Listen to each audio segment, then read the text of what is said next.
अभ्यास योग युक्तेन चेतसा न अन्यगामिना परमं पुरुषम दिव्यम याति Partha अनुचिंतयन. Hello friends, this is the 8th shlok of the 8th chapter of Bhagavad Gita, and today we will understand this shlok in detail. So let's first go over its meaning. So the shlok says Abhyasa Yoga Yuktena, which means by joining to practice of yoga.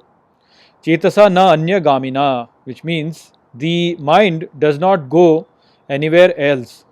Paramam Purusham Divyam, which means the supreme Purusha, divine, Yati Partha Anuchintayan, which means attains, O Partha, by constant contemplation.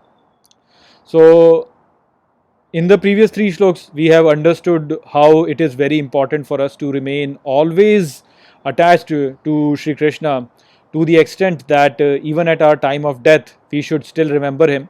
And if we were to attain such a thing, then we will attain Sri Krishna. So, how to attain it is what is Sri Krishna telling over here. So, he says that only by continuous joining with Sri Krishna and not really moving our mind to any other thing, continuously being in union with Sri Krishna, when a person does that, then he is able to attain the Supreme Purush, the Divine, and this attainment can only be obtained by constant contemplation. So in simple words, what Sri Krishna is telling us is that in our life at all times we have to constantly think of him at all the times. Whatever we are doing, whatever we are thinking, whatever we are interacting with, whomever we are seeing, wherever we are going, in all the things, at all places, at all times, we have to contemplate about him. If we are able to do that and not really move our mind to any other thing, then we will attain him for sure. So we have seen so many times that people actually go to a temple and they worship over there, and they maybe worship for a certain period of time, for a specific time, for a specific time period, and for a specific number of times people do it. Those kind of a way of remaining attached with him doesn't really work. You cannot just think of him for a very short period of time or for at a specific place itself and say that okay, now I will get his grace. That will not really work.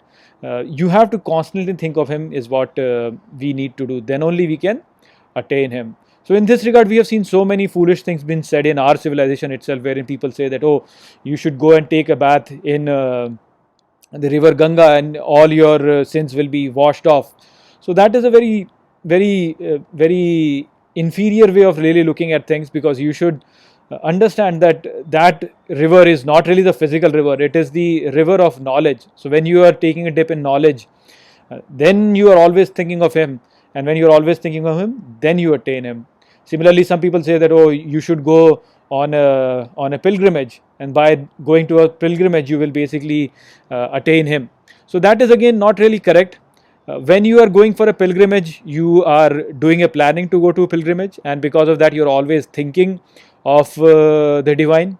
So in that way, pilgrimage is good, that it helps you to remember him at all times, but that doesn't really is not that is not the end to it. The real end to attaining the divine is to always think of him. And if you are not able to go to a pilgrimage but you are still able to think of him all the time, then that will also take you to Sri Krishna. Similarly, some people say that, oh, you should read a particular scripture. By reading that, you will attain salvation. That again is not really correct. If you are reading a scripture but you are not really understanding the knowledge that is present in them, then again reading that scripture is not really useful. We will see so many people who will read the Vedas and they know the mantras very well, but they just speak of them like a parrot. They don't really understand the inside meaning of it. So that kind of an understanding again is useless. What is useful is to know about the knowledge which is present in those scriptures, and with that knowledge you will always think of him, and by thinking about him you will attain him.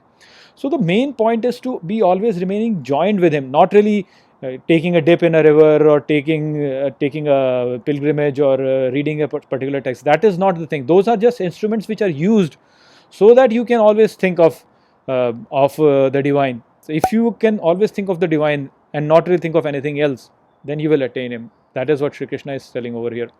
So I hope that I have explained this shlok well to you. With that, I will close this video. I will see you all in the next video. Take care.